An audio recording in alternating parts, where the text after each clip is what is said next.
सभी भक्तों का स्वागत है। अभी हम कीर्तन से स्टार्ट करेंगे। जय राधा माधव कुंज बिहारी, जय राधा माधव कुंज बिहारी, जय गोपीजन वल्लभ गिरिवर धारी, जय गोपीजन वल्लभ गिरिवर धारी, यशोदानंदन व्रज जनरंजन, यशोदानंदन व्रज जनरंजन, यमुना तीरावनचारी, यमुना तीरावनचारी,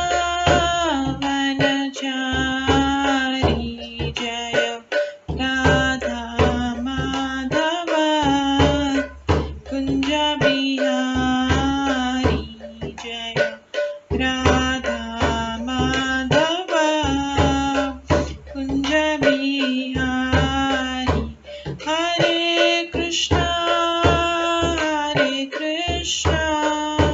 कृष्णा कृष्णा हरे हरे, हरे राम राम राम हरे हरे, हरे कृष्णा कृष्णा कृष्णा हरे हरे, हरे राम राम राम हरे हरे, हरे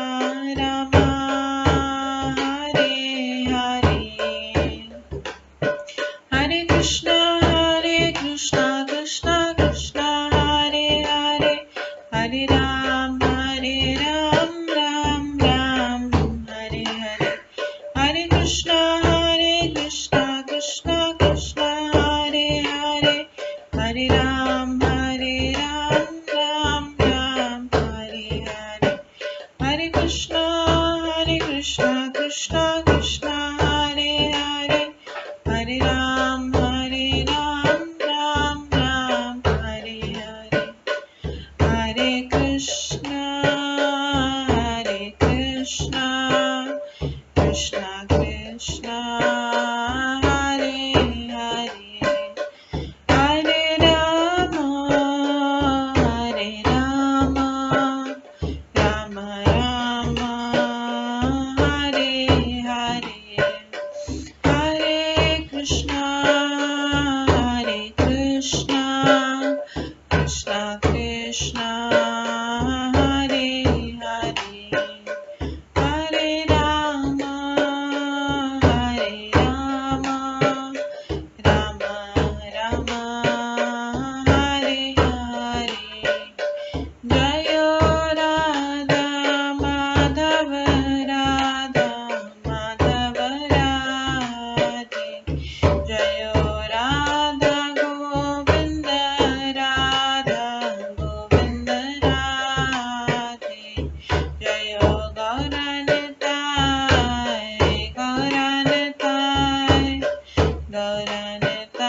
जय गौरनिताय, जय जय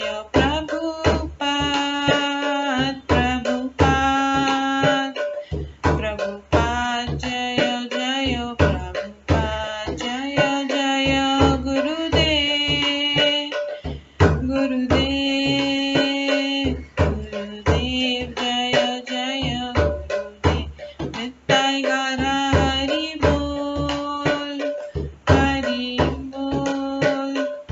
हरि बोल नित्य गौर हरि बोल।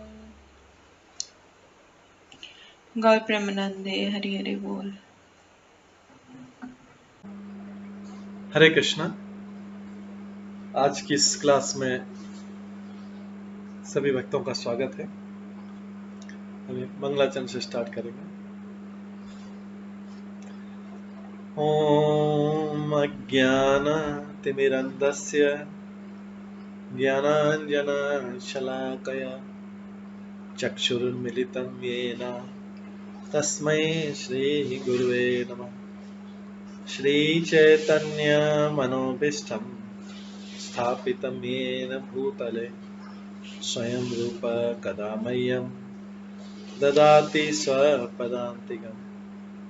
वन्देऽहं श्रीगुरो श्रीयुतपदकमलं श्रीगुरुं वैष्णवांश्च श्रीरूपं साग्रजातं सहगण रघुनाथान्वितं तं सजीवं साद्वैतं सावधूतं परिजनसहितं कृष्णचैतन्यदेवं श्रीराधाकृष्णपादान् सहगण ललिता श्रीविशाखान्वितांश्च नमो विष्णुपदाय कृष्णपृष्ठाय भूतले श्रीमते भक्तिवेदान्त स्वामिन्निति नामिने। नमस्ते सरस्वती देवे गौरवाणी प्रचारिणे निर्विशेष शून्यवादी पाश्चात्य देशतारिणे। वाञ्छाकल्पतरुभ्यश्च कृपा सिन्धुभ्येव च पतितानां पावनेभ्यो वैष्णवेभ्यो नमो नमः। जय श्री कृष्ण चैतन्य प्रभु नित्यानंद श्री अद्वैत गदाधर शिवासादि गौर भक्तवृंद। हरे कृष्णा कृष्णा कृष्णा हरे हरे, हरे राम राम राम हरे हरे। ओम नमो भगवते वासुदेवाय। ओम नमो भगवते वासुदेवाय। ओम नमो भगवते वासुदेवाय। नारायणं नमस्कृत्य नरं चैव नरोत्तमं देवीं सरस्वतीं व्यासं ततो जयमुदीरयेत्।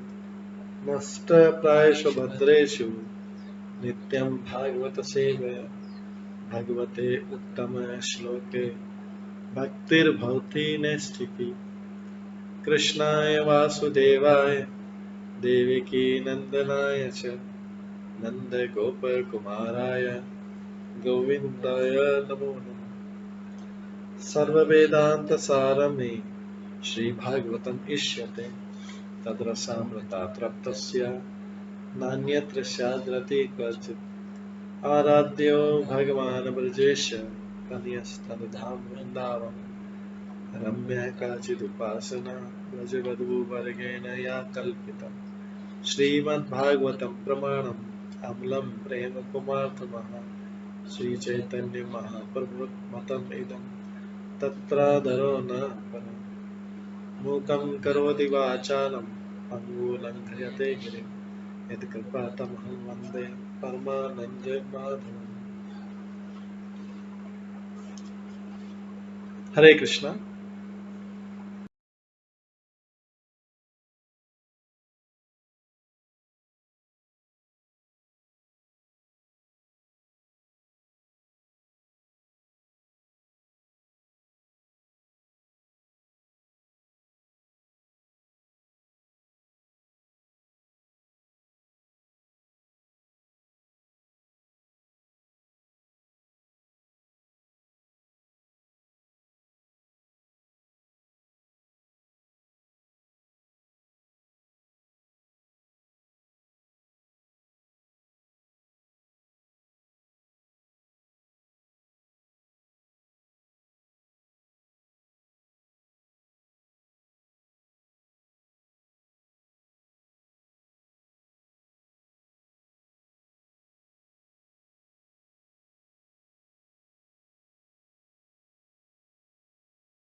हरे कृष्णा।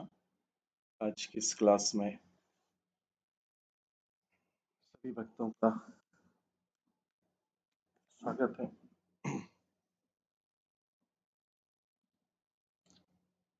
कल हम श्रवण कर रहे थे श्रीमद् भागवतम के 10वें स्कंद के 32वें अध्याय से,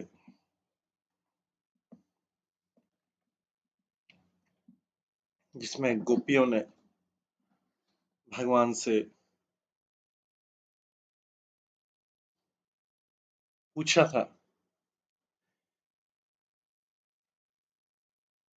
कि आप बताइए हमें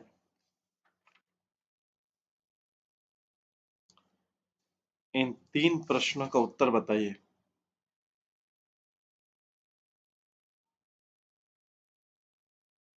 गोपियों ने कहा, कुछ लोग केवल उन्हीं से स्नेह जताते हैं जो उनके प्रति स्नेहिल होते हैं, जबकि अन्य लोग उनके प्रति भी स्नेह दिखाते हैं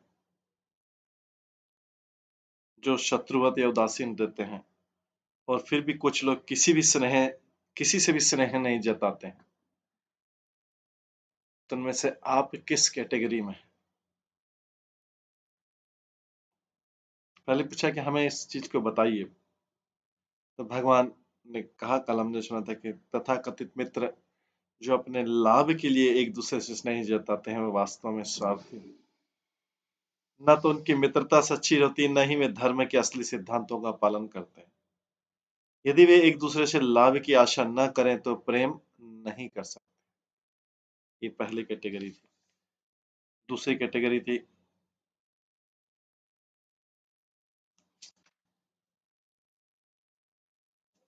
जिसमें लोग स्नेह उनसे भी जताते हैं जो शत्रुवत या उदासीन होते हैं, उनसे भी प्रेम जताते हैं। तो ये इसमें बताया था, भगवान बोलते हैं कुछ लोग सचमुच दयालु होते हैं या माता पिता की भांति स्वाभाविक रूप से स्नेहिल होते हैं। ऐसे लोग उन लोगों की भी निष्ठापूर्वक सेवा करते हैं जो बदले में उनसे प्रेम करने से चूक जाते हैं। वे ही धर्म के असली त्रुटिहीन विहीन मार्ग का अनुसरण करते हैं और वे ही असली शुभचिंतक। ये दूसरी कैटेगरी थी। और तीसरी कैटेगरी थी, फिर भी कुछ ऐसे व्यक्ति हैं जो आध्यात्मिक रूप से आत्मतुष्ट हैं, भौतिक दृष्टि से परिपूर्ण हैं, या स्वभाव से कृतज्ञ हैं, या सहज रूप से श्रेष्ठ जनों से ईर्ष्या करने वाले हैं। ऐसे लोग उनसे भी प्रेम नहीं करते जो उनसे प्रेम करते हैं। तो फिर शत्रुवत और है उनका क्या कहना? ये कल हमने श्रवण किया था। आज हम उसके आगे गोपियों ने जब कृष्ण के सामने ये 3 क्वेश्चन रखे, तो गोपियों का ये विश्वास था कि जब कृष्ण इसका उत्तर देंगे तो कृष्ण स्वयं इस उत्तर में फंस जाएंगे, क्योंकि फिर हम पूछेंगे कि आप किस कैटेगरी में इसमें।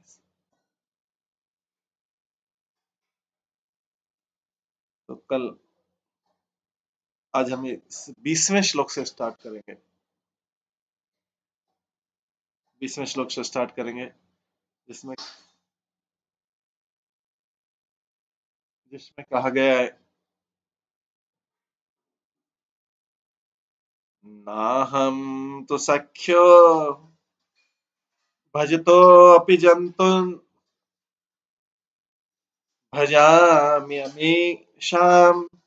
अनुव्रत्य वृत्ते यथा धने विनष्टे ततचिन्तयान्यत निभृत न वेद।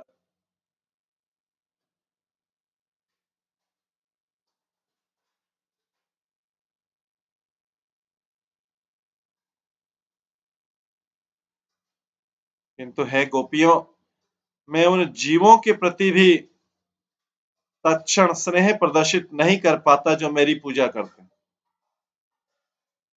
तो भगवान स्वयं बोल रहे हैं, हे गोपियों, मैं उन जीवों के प्रति भी तत्क्षण उसी समय उनसे स्नेह प्रदर्शित नहीं कर पाता जो मेरी पूजा करते हैं। इसका कारण है कि मैं उनकी प्रेमा भक्ति को प्रगाढ़ करना चाहता हूं। इससे वे ऐसे निर्धन के सदस्य बन जाते हैं जिसने कुछ संपत्ति पहले प्राप्त की हो किंतु बाद में उसे खो दिया।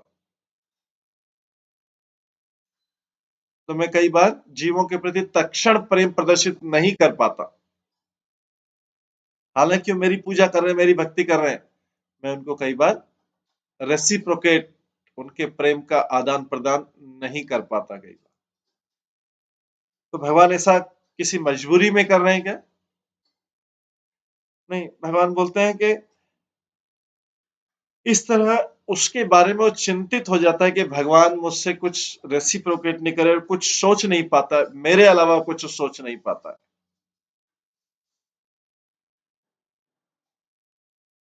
सदा मेरा ही चिंतन करता रहता है, क्योंकि मैं अगर तत्क्षण उसको रेसिप्रोकेट कर दूंगा तो संतुष्ट हो जाएगा, और संतुष्ट होने के बाद में मुझे मेरी चिंता छोड़ देगा।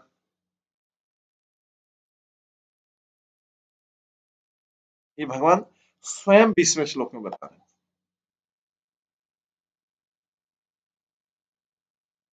तो तात्पर्य में भगवत गीता में भगवान कृष्ण कहते हैं, ये था माम प्रपद्यन्ते ताम सते भजामि हम।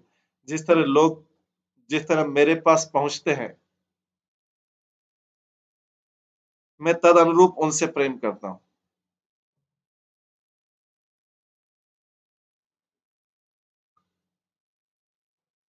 ये था माम प्रपद्यन्ते भजामि हम।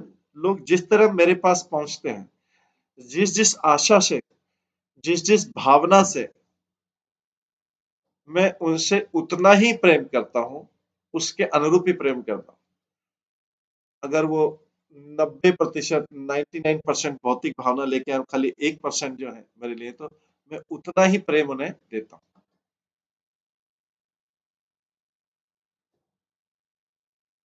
इस संसार में भी होता है, जो भगवान के शुद्ध भक्त होते हैं, वो भी संसार से में पहचानते हैं कि किसका क्या भाव है, कौन किस भाव से किससे प्रेम कर रहा है।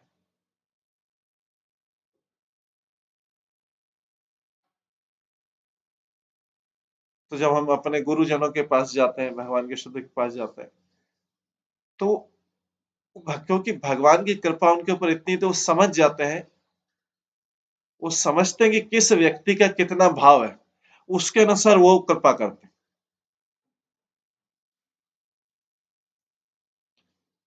एक्चुअली ये कलयुग तो छल और कपट का युग है, तो इसमें व्यक्ति बाहर से बहुत कुछ प्रदर्शित कर सकता है कि मैं आपसे प्रेम करता हूं।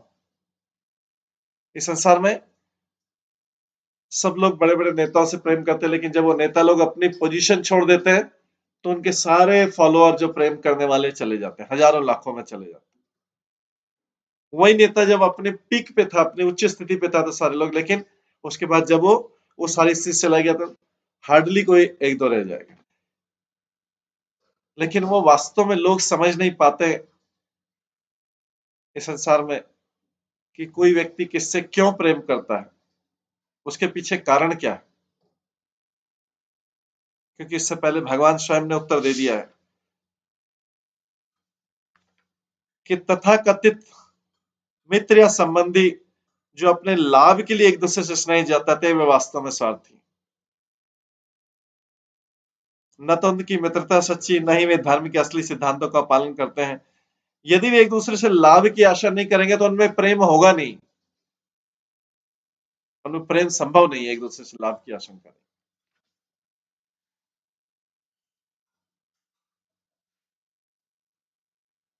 उसके बाद फिर दूसरी कैटेगरी बताई थी, जो माता पिता वाली या गुरु वाली कैटेगरी थी, और तीसरी कैटेगरी थी जो आध्यात्मिक रूप से आत्मतुष्ट है और भौतिक दृष्टि से परिपूर्ण है, या स्वभाव, इसमें या तो यह आ सकता है, या फिर जो लोग स्वभाव से कृतज्ञ है, या सहज रूप से श्रेष्ठ जनों से ईर्ष्या करने वाले। ऐसे लोग उनसे भी प्रेम नहीं करते जो उनसे प्रेम करते हैं, फिर शत्रुवत और उनका क्या कहना। ये तीसरा था। तो इसलिए भगवान यहाँ पे इन इन, इन तीनों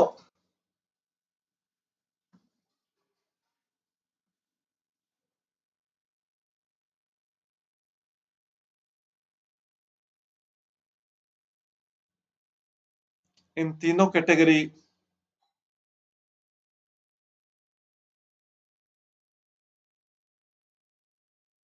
इन तीनों कैटेगरी के प्रश्न के उत्तर देने के बाद भगवान जो वास्तविक चीजें वो बताते हैं और उसी के तात्पर्य बोलते ये था माम प्रपदे जो जिस तरह मेरे पास में पहुंचते हैं, क्योंकि भगवान तो अंदर जानते हैं कि किसको पूरा 100% जानते हैं। हम कितना भी छुपाने की कोशिश करें, कितना भी छुपाने की कोशिश करें, एक एक कण अंदर जानते हैं। तो जिस तरह मेरे पास पहुंचते मैं तद अनुरूप उनसे प्रेम करता हूं। किस भाव से व्यक्ति मुझे मेरी पूजा करता है, क्यों? फिर भी यदि कोई व्यक्ति भक्ति पूर्वक भगवान के पास जाता तो हो सकता है कि भक्त के प्रेम को तीव्र बनाने के लिए भगवान तुरंत उनके प्रेम का पूरी तरह आदान प्रदान नहीं करे। कई बार भगवान प्रेम का आदान प्रदान ही नहीं करते।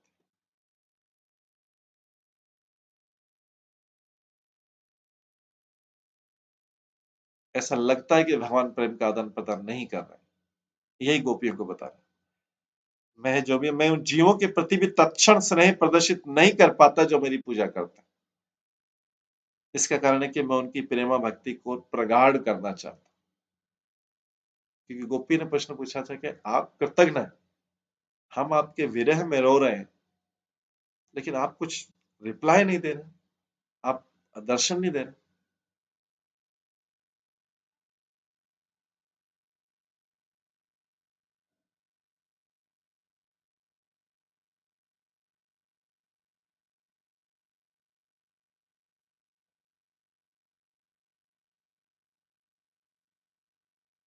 तो उसकी तुलना की गई, मैं उनसे ऐसा व्यवहार करता हूँ जैसे निर्धन व्यक्ति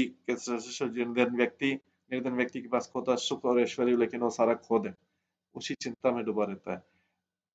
उसी तरह मैं जब रेसिप्रोकेट नहीं करता हूँ, मैं आदान प्रदान नहीं करता हूँ, इस बारे में वो व्यक्ति इतना चिंतित हो जाता है, क्योंकि मेरा भक्त तो है, वो मेरे पास आया तो है, लेकिन वो इतना चिंतित हो जाता है कि मेरे अलावा कुछ सोच नहीं पाता है।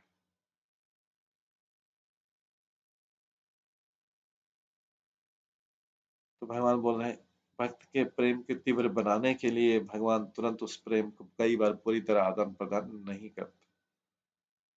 वस्तुतः ऐसा नहीं कि भगवान आदान प्रदान नहीं करते, ये उनका प्रदान जो है उन्हीं की तरफ से वो छिपा रहता है, वो देखते रहते हैं। एक निष्ठावान भक्त भगवान से सदैव प्रार्थना करता है कि कृपया मेरी सहायता करें। किस चीज के लिए सहायता मांग रहा है? कृपया मेरी सहायता करें, मैं जिससे शुद्ध भाव से आपसे प्रेम कर सकूं। इसलिए कृष्ण द्वारा उपेक्षा वास्तव में भक्त की प्रार्थना की पूर्ति की होती। भक्त स्वयं बोल रहा है कि मैं आपके मेरी सहायता की, जिससे मैं शुद्ध भाव से आपसे प्रेम कर सकूं, आपकी सेवा कर सकूं। वही हम हरे कृष्ण महामंत्र में बोलते हैं। इसलिए कृष्ण द्वारा उपेक्षा वास्तव में भक्त की प्रार्थना पूरी होती, क्योंकि भक्त भी चाह रहा है कि जो वास्तविक भक्त है वो चाह रहा है कि मैं शुद्ध भाव से आपसे प्रेम कर सकूं। निष्ठावान भक्त को लिखा है। कृष्ण अपने को हमसे विलग करते हुए प्रतीत होते हैं, अपने प्रति हमारे प्रेम को तीव्र बनाते हैं। इसका फल ये होता है कि हम जो चाहते हैं, उस जिसके लिए प्रार्थना करते हैं, अर्थात परम सत्य कृष्ण के अगाध प्रेम को प्राप्त करते हैं। इस तरह कृष्ण द्वारा की गई प्रतीत होने वाली उपेक्षा, कृष्ण अगर उपेक्षा भी कर रहे हैं, उसमें यह आता है कि कृष्ण का भी आदान प्रदान नहीं देते, उपेक्षा भी करते हैं, तो उनका विचारपूर्ण भी आदान और प्रदान है, और हमारी गहनतम तथा शुद्धतम इच्छा की पूर्ति। क्योंकि हम बोल रहे थे शुद्ध प्रेम करें, तो कृष्ण फिर वेट करते हैं कब तक कब शुद्ध प्रेम, जब तक कि इसका प्रेम शुद्ध नहीं हो जाए। आचार्य के अनुसार जब कृष्ण गोपियों से श्लोक कहने लगे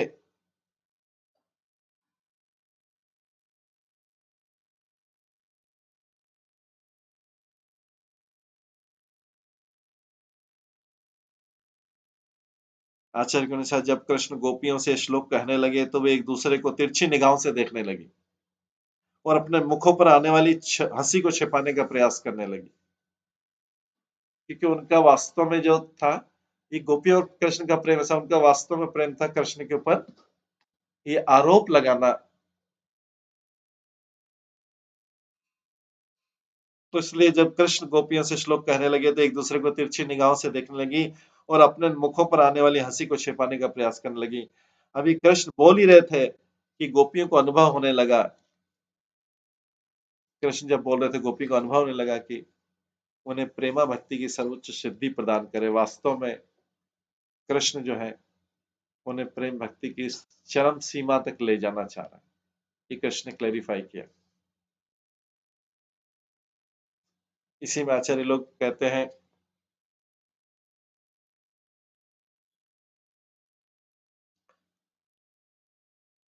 इस प्रकार ब्रज देवियां श्री कृष्ण को अंतिम श्रेणी के अंतर्गत दोषी मानकर एक दूसरे के आंखों इशारे द्वारा देखकर गूढ़ भाव से कुछ मुस्कुराने लगी। जब कृष्ण ने बोलना स्टार्ट किया, इसे देखकर कृष्ण ने कहा, सखियों, किंतु मैं तो उनमें से एक एक भी नहीं हूं। कृष्ण बोलते हैं किंतु मैं तो उनमें से एक भी नहीं हूं, अपितु मैं परम कारुणिक और परम सुहृद हूं। मैं इन तीनों कैटेगरी में से एक भी नहीं हूं। मैं परम कारुणिक को सबके ऊपर परम करुणा करने वाला हूं और परम सुहृद सबका वेलविशर हूं।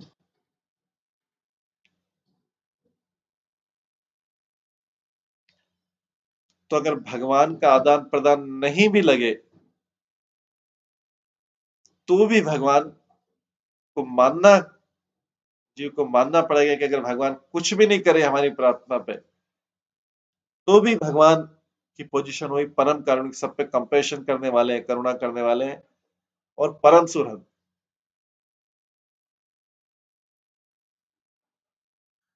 तो कोई कह सकता है किस प्रकार से परम सुहृद है? इसी के लिए कह रहे हैं प्रीति करने वाले का ध्यान, ये भी तो भगवान के वेल विशिंग।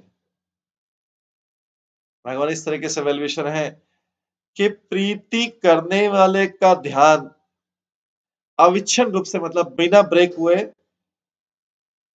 मुझ में लगा रहे। तो कई बार भगवान इसलिए रेसिप्रोकेट नहीं करते, इसको करने दो। अगर मैं से प्रीति कहता अविच्छिन्न इसका ध्यान मेरे बारे में ही चिंता करे।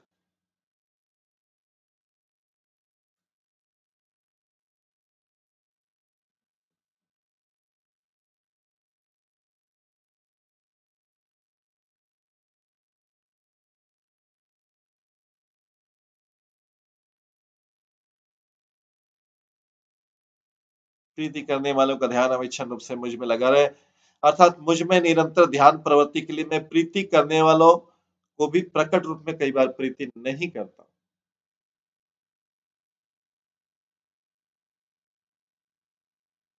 जैसे निर्धन व्यक्ति को कभी बहुत सा धन मिल जाए तो फिर वो धन विनष्ट, और भी धन विनष्ट हो जाए तो वो व्यक्ति उस विनष्ट धन की चिंता में निरंतर मग्न होकर अपनी भूख प्यास आदि को भी नहीं जान पाता।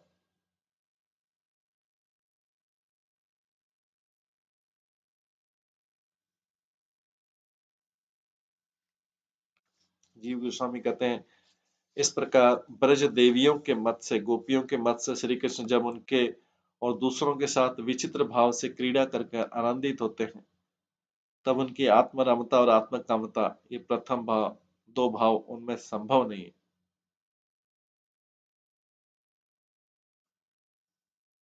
ब्रज देवियों कैसा सोच रही, गोपियां ऐसा सोच रही हैं।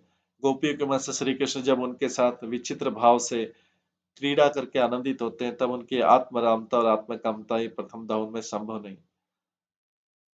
और तथा जब वे विरह दुख प्रदान करते हैं, उस समय उनमें पूर्व श्लोका सापेक्ष निरपेक्ष कोई प्रीति भी नहीं दिखलाई पड़ती, तथा उत्तर प्रदान में उनकी जैसी चातुर्य दिखलाई पड़ती है, उसके द्वारा श्री कृष्ण की विज्ञता का ही परिचय मिलता है। अतः अकृतज्ञ अर्थात अन्य के द्वारा किए गए उपकारों को नहीं समझ सकते, ऐसा भी नहीं। अतः कृष्ण में गुरुद्रोहिता का अर्थात निर्विशेष अंतिम श्रेणी का दोष ही दिखाई दे रहा है, ऐसा गोपियां कह रही।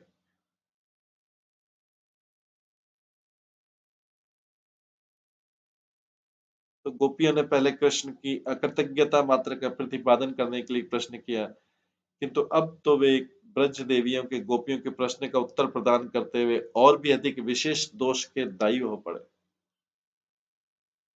इसलिए ऐसा देखकर ही ब्रजवसियां संतुष्ट होकर परस्पर आंखों के इशारे से कुछ कुछ मुस्कुराने लगी कि अभी कृष्ण अपनी स्थिति बता रहे।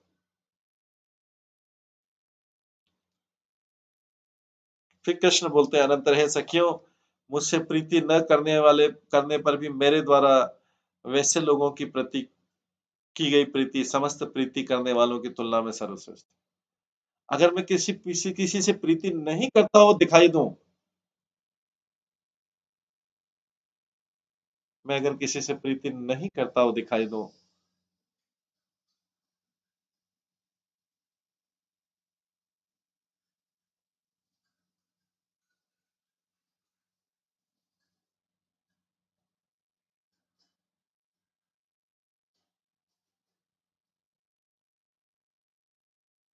फिर भी मैं समस्त प्रीति करने वालों की तुलना में सर्वश्रेष्ठ। इस संसार में जो भी प्रीति करते हैं उन सब की तुलना में मैं सर्वश्रेष्ठ। अगर मैं प्रीति नहीं भी करता हूं, ऐसा अगर दिखाई नहीं देता कि मैं प्रीति करता हूं, क्योंकि व्यक्ति को जब भगवान की तरफ से कोई जवाब नहीं मिलता है तो व्यक्ति इस संसार के दूसरी चीजों में लग जाता है, दूसरों से प्रीति करता है। लेकिन भगवान बोल रहे हैं, फिर भी मैं जो अगर उसका रिप्लाई नहीं दे रहा हूं तो फिर भी संसार की सारी प्रीति करने वालों से मेरी प्रीति श्रेष्ठ।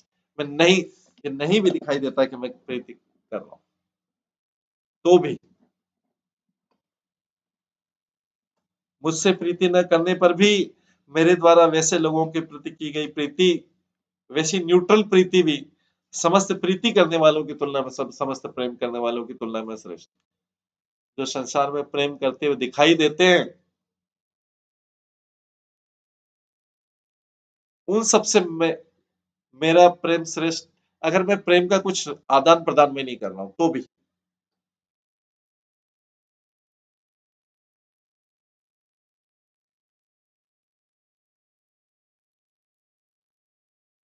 आत्माराम शब्द भी आया था, आत्माराम उसके ठीक है, आत्माराम आदि 4 प्रकार के दोषों से रहित होकर भी मैं मैं मुझसे प्रीति करने वालों से प्रीति नहीं करता हूं। तथा जिस प्रकार परम भक्त नारद जी ने कहा है, हे नारद, मैं वैकुंठ में वास नहीं करता, मैं योगियों के हृदय में वास नहीं करता, किंतु मेरे भक्त जहां प्रेम से मेरा गुणगान करते हैं मैं उसी स्थान में रहता हूं।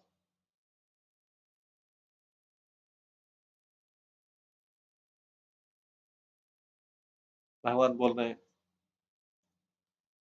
मैं वैकुंठ में वास नहीं करता, मैं योगी के हृदय में वास नहीं करता, किंतु मेरे भक्त जहां प्रेम से मेरा गुणगान करते हैं मैं उस स्थान में रहता हूं। हे सखियों, मेरी उस उक्ति के अनुसार मैं अपने भक्ति या प्रीति करने वालों के निकट सब समय रहता हूं। मैं अपने भक्त या प्रीति करने वालों के निकट हमेशा रहता हूं, किंतु विशेषता है कि मैं उन्हें दर्शन नहीं देता और उनके निकट छिप के रहता हूं। निकट छिप के रहता हूं क्या, जब तक कि उनकी भक्ति शुद्ध नहीं हो जाए।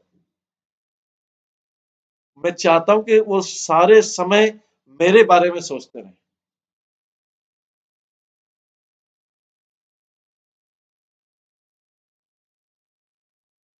तो इसलिए बोल रहे हैं क्योंकि गोपियों के पॉइंट पे आ रहे हैं अभी। मैं अपने भक्ति या प्रीति करने वालों के निकट सब समय रहता हूं, किंतु विशेषता है कि मैं उन्हें दर्शन दान नहीं करता, उनके निकट छिप कर ही रहता हूं।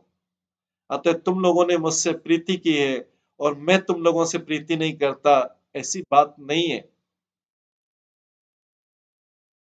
मैं अब तक भी तुम्हारे निकट ही था, जब तुम मेरे को देख नहीं पा रहे थे मैं तुम्हारे निकट था, किंतु मैं तुमको दर्शन नहीं दे रहा था, मैं तुम्हारी सारी चीजें सुन रहा था कि तुम किस लेवल की प्रीति मुझसे करते, इसलिए मैं तुमको दर्शन नहीं दे। तो कृष्ण यह बताना चाह रहे हैं कि वो रासलीला से क्यों अदृश्य हो गए थे। वो गोपियों की प्रीति देखना चाह रहे कि गोपी को थोड़ी देर के लिए गर्व आ गया था कृष्ण से मिले, तो उन्होंने सोचा कि कृष्ण अब हमारे हो गए हैं, अब कहीं नहीं जाएंगे। इस चीज का थोड़ा अहंकार गर्व आ गया कि अब कहीं नहीं जाएंगे।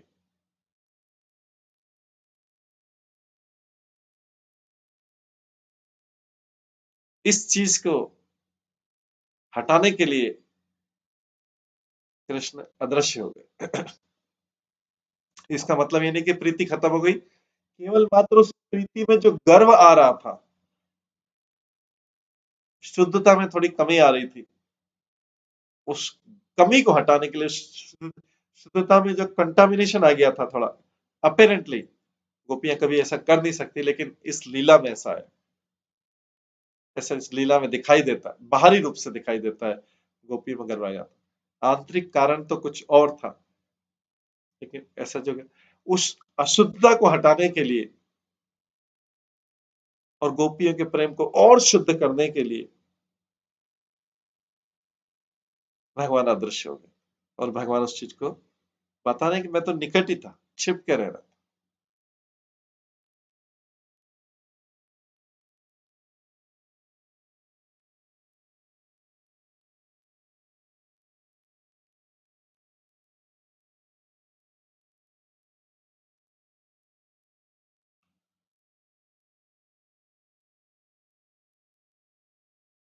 इसमें श्लोक में नाहम यूज हुआ था, मैं प्रेम करने वालों से भी प्रीति नहीं करता। श्री कृष्ण के इस कथन में ध्वनित अर्थ में गोपियों से भी प्रीति नहीं करना गोपियों के केस में बता रहे। इस कठोर विचार को व्यक्त करने से पूर्व केवल मन में उदित होने से ही श्री कृष्ण के हृदय में असहनीय पीड़ा हुई।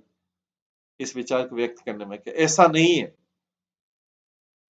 और उस पीड़ा से अत्यंत व्याकुल होकर मानव गोपियों के साथ वार्तालाप करने की रीति को भी भूलकर सहसा बोल रहे हैं नाहम,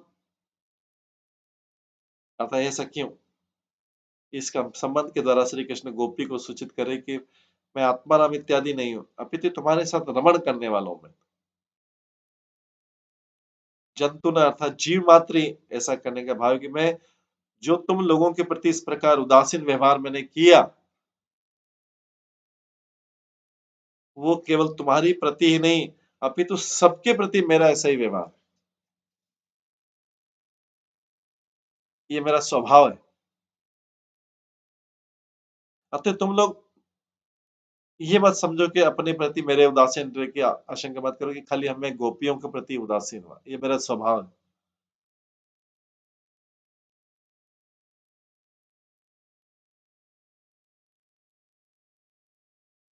यदि गोपियां बोले कि तुम ठीक है, तुम प्रेम तो कर रहे हो, फिर कैसा प्रतीत क्यों नहीं कराते हो कि तुम प्रेम कर रहे हो, तो श्री कृष्ण कह रहे जीव मात्र के ध्यान की निरंतरता के लिए मैं उनका प्राकट्य रूप में प्रेम नहीं दिखाता, कि जीव निरंतर मेरा ध्यान करता है।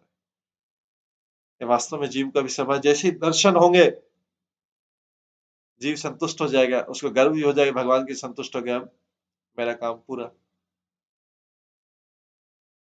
नहीं, भगवान बोलते हैं उसमें निरंतर, जो भी हर चीज में कंटिन्यूटी बनी रहना चाहिए, निरंतर बनी रहनी चाहिए। इसलिए बोला है, श्लोक में भी आता है कि मैं इसलिए ऐसा कर रहा हूं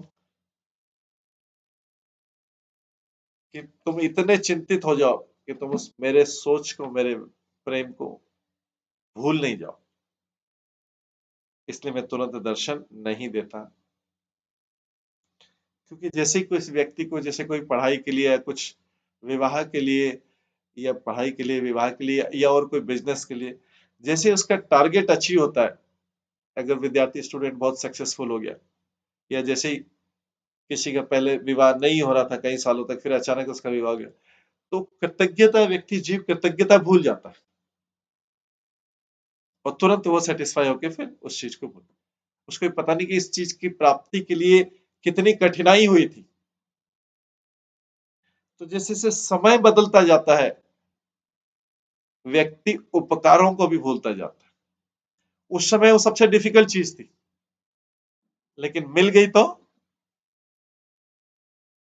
अरे तो मिलना ही था, इजी थी, इसमें क्या क्या प्रयास किया।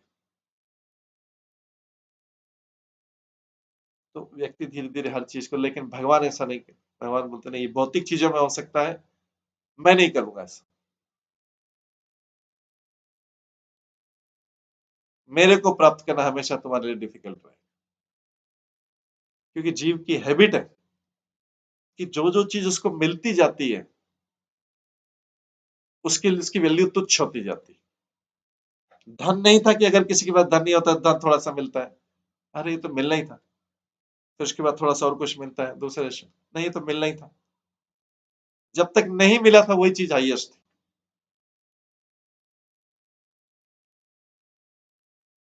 तो वो चीज चीप हो जाती है, वो एकदम चीप, उसकी कोई वैल्यू नहीं रहती। और जब नहीं मिलती तो जीवन में उसी की सबसे ज्यादा वैल्यू, जो चीज नहीं मिली। तो भगवान ऐसे चीप बिजनेस में नहीं आते। भगवान पहले अंदर का भाव जानते हैं कि ये व्यक्ति क्या करेगा।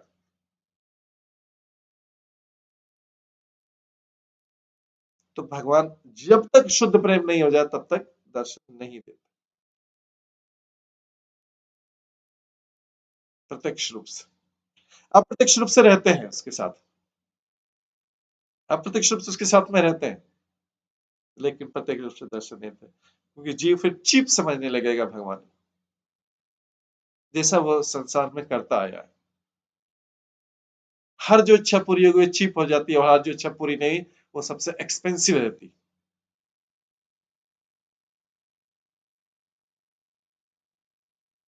क्योंकि जीव में चीटिंग करने की टेंडेंसी है।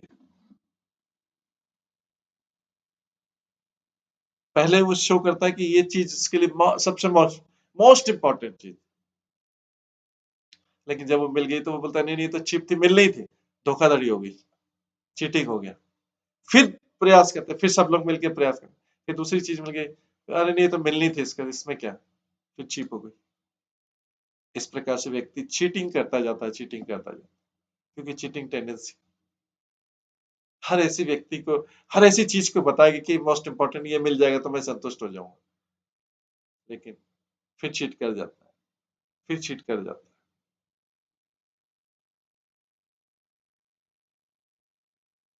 इसलिए भगवान भौतिक इच्छाओं को पूरी करने में उनका कोई इंटरेस्ट नहीं रहता, कि व्यक्ति चीटर है, जीव चीटर है, इसके लिए बोलते हैं देवताओं के पास जाओ, वहीं बिजनेस करो।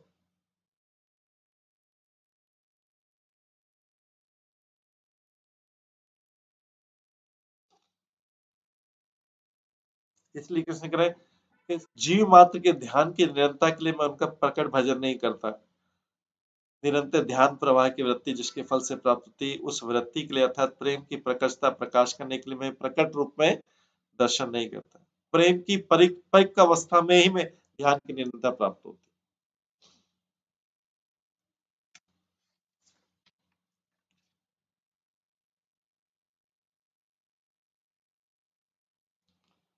तो इसलिए यहाँ पर भगवान तो उस भाव को समझते, इसलिए भगवान तब तक प्रेम का व्यवहार नहीं करते जब तक कि व्यक्ति परिपक्व मैच्योर नहीं।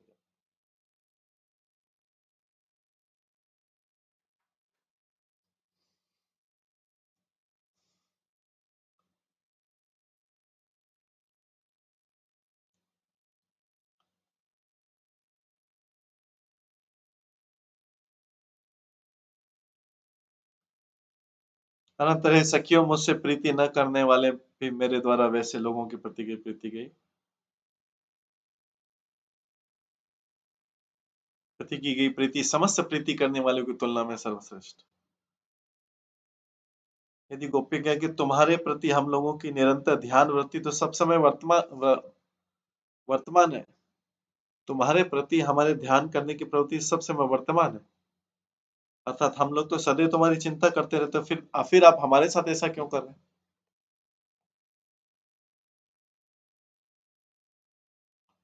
उसके उत्तर में श्री कृष्ण कह रहे हैं कि ये बात सत्य है, किंतु ऐसा होने पर भी प्रेम की परिपक्व अवस्था के वैशिष्ट या विचित्रता को प्राप्त कराने के लिए मुझसे प्रीति करने पर भी हम प्रीति नहीं करते।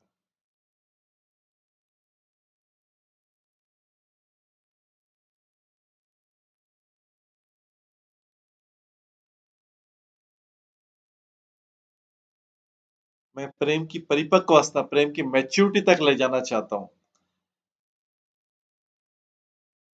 या प्रेम की जो विचित्रता उस तक ले जाना चाहता, इसलिए मैं प्रीति नहीं करता।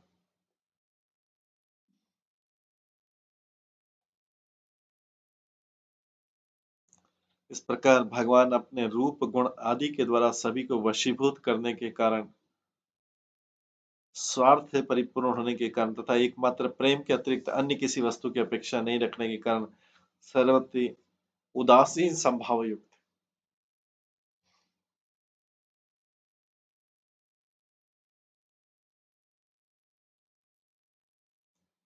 श्री कृष्ण द्वारा प्रति उपकार की अपेक्षा नहीं रखना, इस एक विषय में प्रहलाद आदि करुणाशील व्यक्तियों और माता पिता रूप से हितैषियों से समानता होने पर भी यहाँ भगवान का अधिक हितैषी प्रदर्शित हुआ।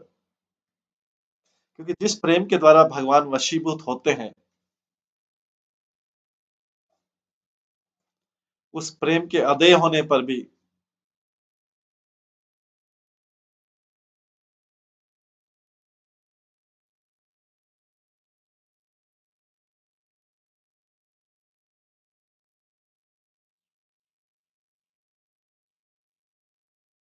वे सर्व पुरुषार्थ शिरोमणि अपने प्रेम को दान करते।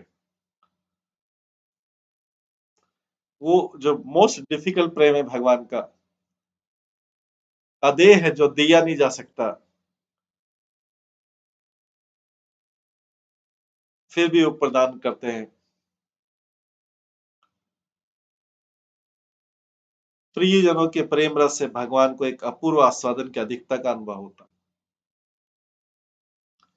प्रियजनों के प्रेम रस से भगवान को एक अपूर्व आस्वादन की अधिकता का अनुभव होता है।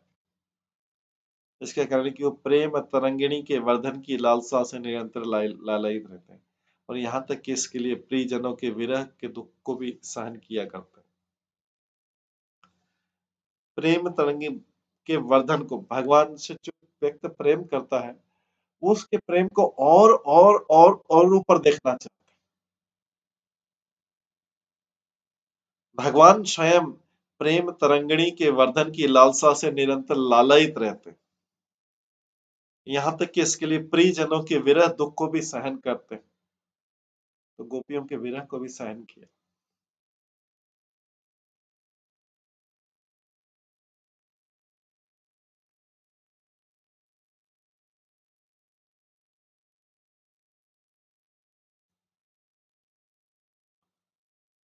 विश्वनाथ चक्रवर्ती ठाकुर बोलते हैं,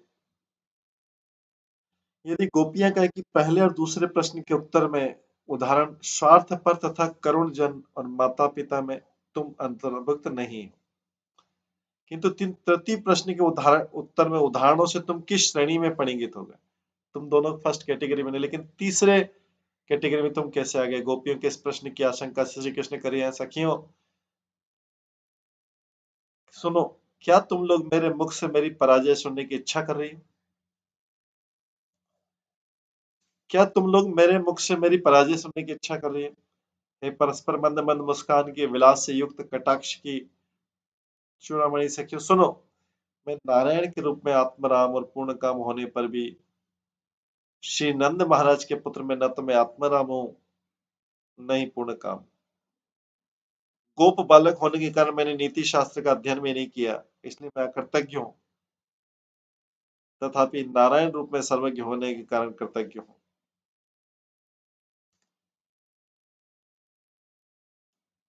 विहार आदि के द्वारा बारंबार तुम सबको संतुष्ट करने पर भी केवल एक बार परित्याग करने से मुद्रोह के कारण मुझ पर गुरुद्रोही की दोषी सी प्रतीत हो रही,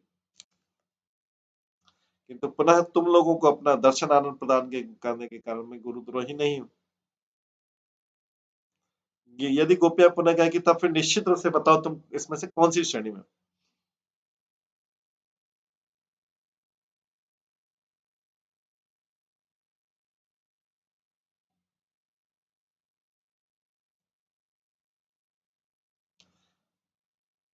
गोपियों के इस प्रश्न की आशंका से कृष्ण नाहंत इत्यादि कह रहे हैं।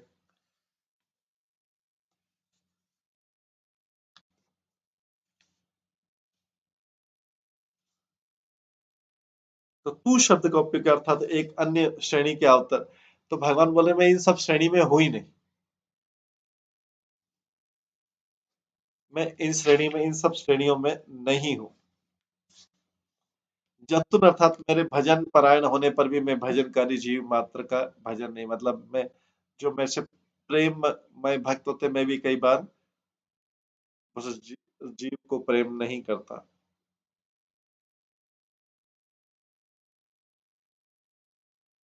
यदि गोपियां कहे कि ऐसा होने पर उक्त प्रकार की श्रेणी से तुम्हारा क्या वेश, तो तुम्हारी श्रेणी अलग से कैसे हुई? तुम इन कैटेगरी से बाहर कैसे हुए? अपने आप को तुम किसी भी कैटेगरी में, हमने सोचा कि तुम तीसरी कैटेगरी में होगे, अकृतज्ञ होगे, अनग्रेटफुल होगे, लेकिन तुमने अपने आप को सारी कैटेगरी से बाहर कर दिया।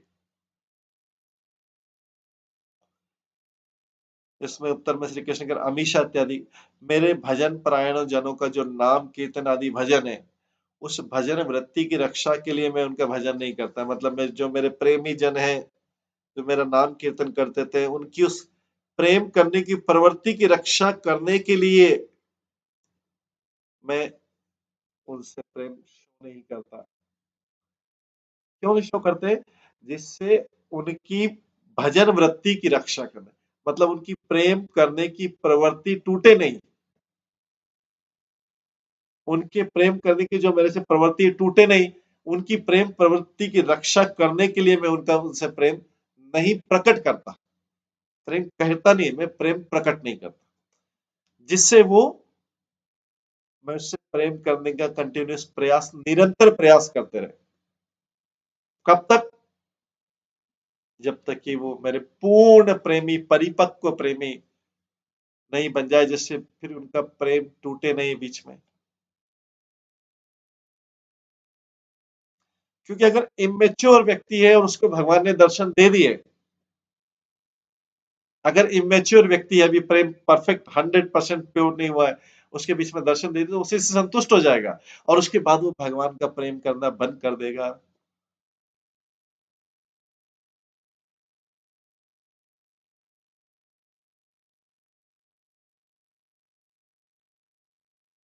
इसलिए भगवान चाहते हैं कि वो निरंतर प्रयास करता रहे, करता रहे, करता रहे। इसलिए भगवान उससे कई बार अपने प्रेम को प्रकट नहीं करते। हे अबलाओ, फिर पहले सखियां बोलते फिर अबलाओ, अर्थात मेरे अभिप्राय को जानने में असमर्थ गोपियों,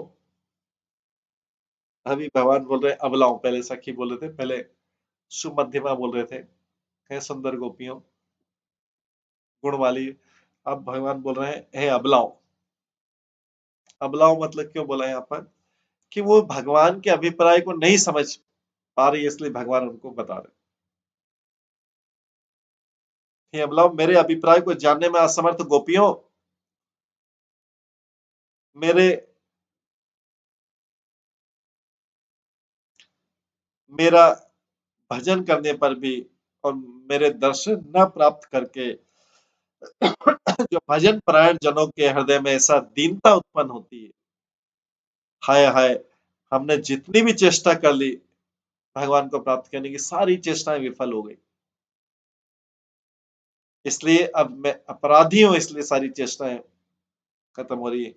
मेरा श्री कृष्ण के प्रति तनिक भी कृपा नहीं, मुझे धिक्कार है, मुझे धिक्कार है, मेरा जीवन का धिक्कार है, श्री कृष्ण मुझ पर कृपा नहीं कर रहे हैं। ये दीनता आएगी उनके अंदर। इस प्रकार प्रतिक्षण निर्वेद दैन्य आदि की वृद्धि के द्वारा काम क्रोध लोभ मोह ये सब खत्म हो जाएगी। जब उसमें दीनता आएगी तो क्रोध व्यक्ति में क्यों आता है? उसका अभिमान है, गर्व है, किसी चीज का गर्व है कि मेरे को क्रोध करने का अधिकार है। ये अधिकार कहां से आया?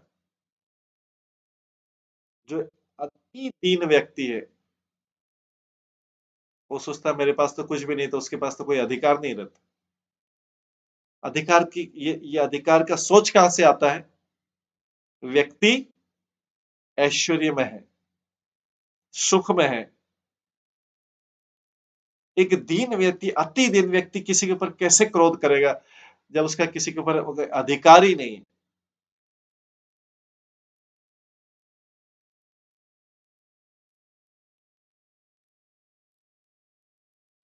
क्रोध हमेशा अधिकार के साथ आता है, मेरा अधिकार है, ये मेरा अधिकार है, ये मेरा अधिकार है, इसलिए अगर ये मेरा अधिकार छीना गया तो मुझे क्रोध आएगा। जिस दीन व्यक्ति का जिससे सबसे मांगना ही है वो कैसे क्रोध करेगा?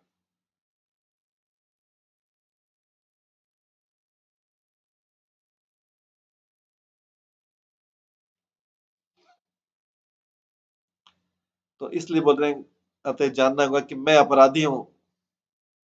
जब व्यक्ति ये जान जाए कि मैं अपराधी हूं, मेरा श्री कृष्ण के प्रति तनिक भी अनुग्रह नहीं, इसलिए मुझे धिक्कार है, धिक्कार है। इस प्रकार प्रतीक्षा निर्वेद दैन्य आदि की वृद्धि के द्वारा काम क्रोध आदि के उत्पन्न नहीं होने के कारण मेरे प्रति भक्ति प्रदीप्त हो।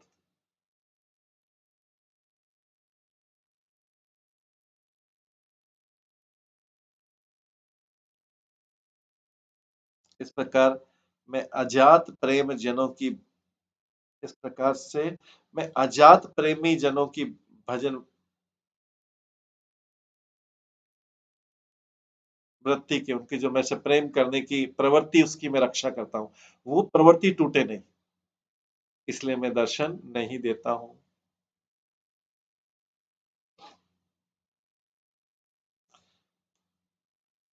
किंतु जात प्रेम अर्थात जिनमें पूर्ण प्रेम उत्पन्न हो गया, ऐसे भक्तों के लिए अनुवृत्ति अर्थात अपने प्रति आसक्ति रूपी जीविका की रक्षा करने के लिए मैं उन्हें दर्शन देकर भी अंतर्हित हो जाता हूं, जिससे उनकी अनुवृत्ति अर्थात आसक्ति वर्धित हो जाए।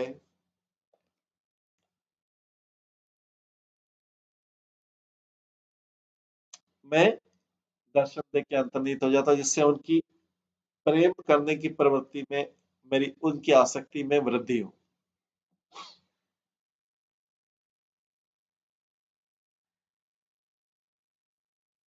फिर से एग्जाम्पल आता है, क्योंकि अलग अलग आचार्य बता रहे हैं, जैसे धनहीन व्यक्ति को कहीं से धन मिल जाए,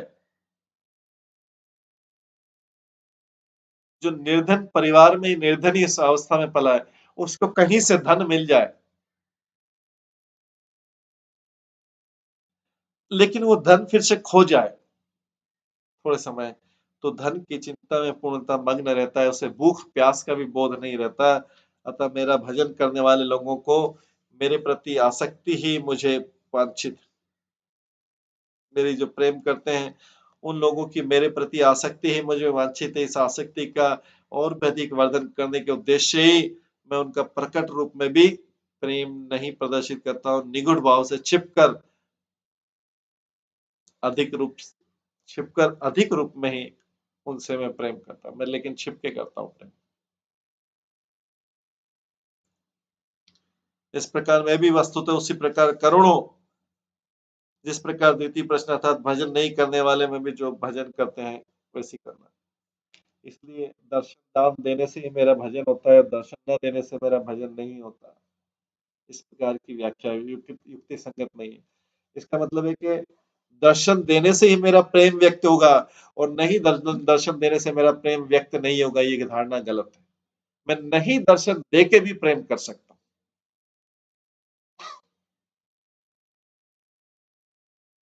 मैं नहीं दर्शन दे के भी प्रेम कर सकता हूँ।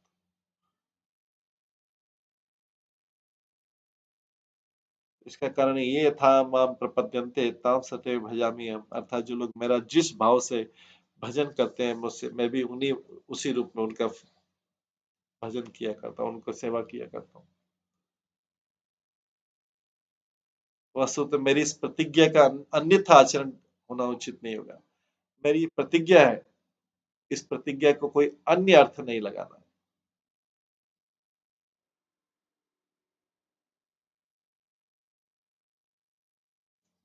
इसके बाद भगवान बोलते हैं इसके अगले श्लोक में,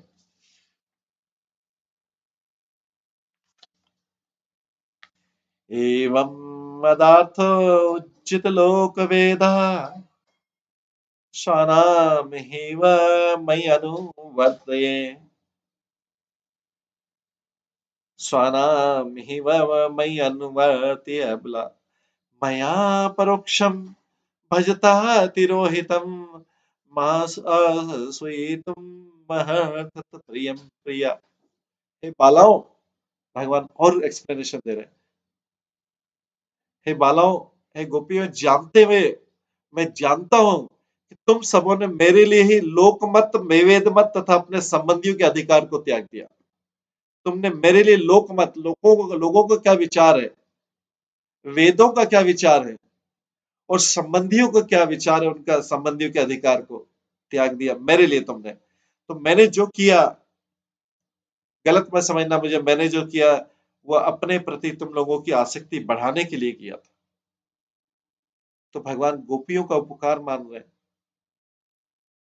बोले तुम सबने मेरे लिए लोक मत, लोक क्या बोलेंगे, वेद मत, वेद क्या बोलेंगे, अपने संबंधियों के अधिकार, तुम्हारे संबंधी को छोड़ दिया तुमने,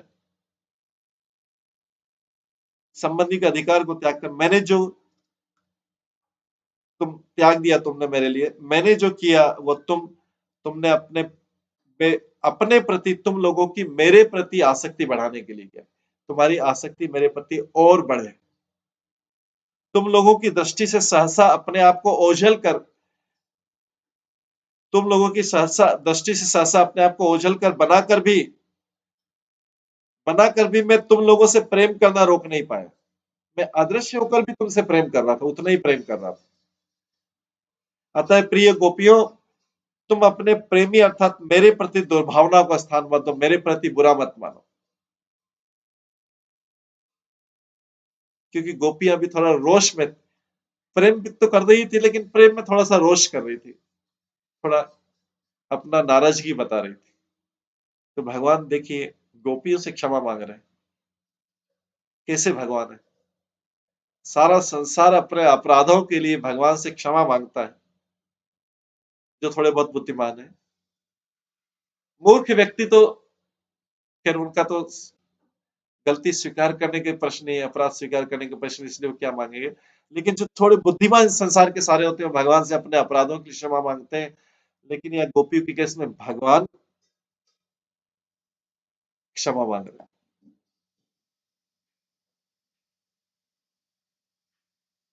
हे बालाओं, ये जानते हो कि तुम सबों ने मेरे लिए लोकमत, वेदमत तथा संबंधियों के अधिकार को त्याग दिया। मैंने जो किया वो तुम अपने प्रति तुम लोगों की आसक्ति बढ़ाने के लिए किया था, तुम लोगों की दृष्टि से सहसा अपने आप को। तो भगवान क्लेरिफाई करे कि मैंने जो किया था, बीच में अदृश्य हुआ था, तुमको दर्शन दिया था, ये तुम लोगों की मेरे प्रति आसक्ति बढ़ाने के लिए किया था। इससे तुम मेरी और चिंता करो, और चिंता करो, और दूसरी चीजें भूलते जाओ। प्यूरिफिकेशन, भगवान के प्रति प्यूरिफिकेशन का मतलब है भगवान के प्रति प्योर, भगवान उसको 100% प्योर करेंगे। अगर तुम्हारे इसमें कुछ संबंधियों की, परिवार की कुछ और भी चिंता बाकी रह गई, उसके लिए तुम्हें सोचने की समय, मेरे लिए इतनी चिंता करो, इतनी चिंता करो, इतनी चिंता करो कि दूसरी सारी चीजें तुम भूल जाओ। मैंने जो किया अपने प्रति तुम लोगों की आसक्ति बढ़ाने के लिए किया। और पिछले इसी श्लोक में बताया था कि जिससे क्या है कि व्यक्ति चिंता में डूब जाए, भगवान की चिंता में डूब जाए, उसको कुछ और भूख प्यास का भी ध्यान नहीं रहे। इससे क्या है कि भगवान के प्रति उसकी आसक्ति और गाढ़ी हो जाएगी। ये भगवान स्वयं बता रहे हैं तरीका, कि व्यक्ति को इतनी चिंता, मेरे बारे में इतनी चिंता कि उसको परिवार कुटुंब क्या, उसको ये भी ध्यान नहीं रहे कि भूख और प्यास भी है उसको, जैसा आचार्य लोग पिछले श्लोक में explain किया। इसलिए भगवान कई बार दर्शन नहीं देते हैं। हालांकि प्रेम करते हैं भगवान, लेकिन वो प्रेम को अदृश्य बना के रखते हैं, अप्रकट रूप में करते हैं, जिससे व्यक्ति को और ज्यादा गाढ़ा गाढ़ा गाढ़ा होता है।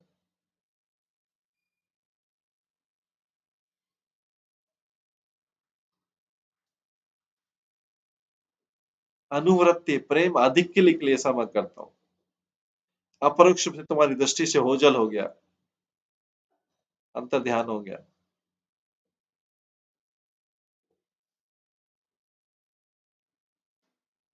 ओझल होकर भी मैं तुम लोगों से प्रेम करना रोक नहीं पाया। अतः प्रिय गोपियों, तुम अपने प्रेमी अर्थात मेरे प्रति दुर्भावनाओं को स्थान मत दो। तात्पर्य में आपको बताते हैं, भगवान इंगित करते हैं कि यद्यपि गोपियां उनके प्रति अपने प्रेम में पहले से ही पूर्ण थी, गोपियों में अपूर्णता थी नहीं, फिर भी उनकी पूर्णता को अकल्पनीय रूप से बढ़ाने के लिए और संसार को एग्जाम्पल, संसार के समक्ष दृष्टांत प्रस्तुत करने के लिए उन्होंने ऐसा किया कि गोपियों के सामने अदृश्य हो गए। तो क्योंकि किसी के मन में आ सकता है कि इसका मतलब गोपियां परफेक्ट नहीं थी, गोपियां परफेक्ट थी इस संसार को एग्जाम्पल देने के लिए, कि इनकी पूर्णता, इनका परफेक्शन अकल्पनीय, कोई इमेजिन नहीं कर सकता कि इनका पूर्णता कहाँ है, गोपियों की पूर्णता। संसार के समक्ष दृष्टांत प्रस्तुत करने के लिए उन्होंने भगवान ने ऐसा किया। इसी में 21वें श्लोक में आचार्य लोग आगे तात्पर्य में और इसका काफी विस्तृत वर्णन करते हैं, लेकिन अभी समय हो गया है, समय होने वाला था, इसको हम यहीं पे विराम देते हैं। और इसके आगे का जो ये श्लोक और इसके आगे लास्ट श्लोक है, जो इस मिलाप का, गोपियों का मिलने का ये लास्ट श्लोक है, ये दोनों को हम कल की क्लास में करेंगे, क्योंकि उसमें आचार्य की व्याख्या बहुत ज्यादा है। ये गोपियों का अल्टीमेट भाव बहुत इंपॉर्टेंट पार्ट है। गोपियों को अल्टीमेट भाव भगवान प्रदर्शित करना चाह रहे हैं हम सब लोगों को।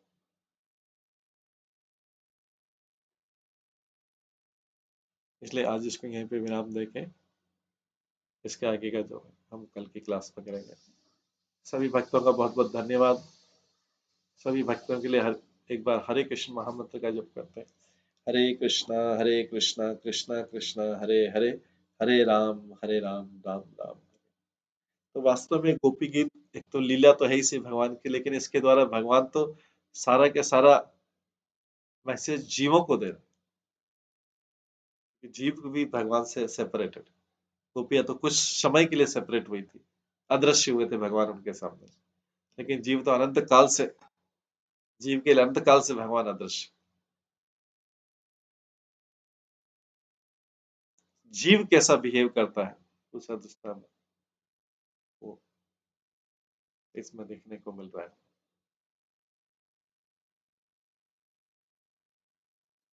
हरे कृष्णा। श्रीमद् भागवतम महापुराण की जय। श्री प्रभुपाद की जय।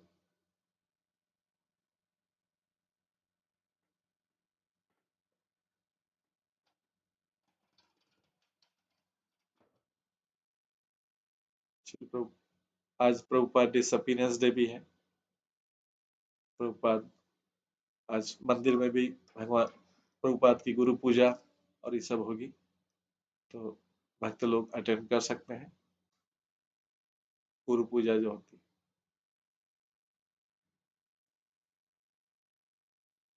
हरे कृष्ण।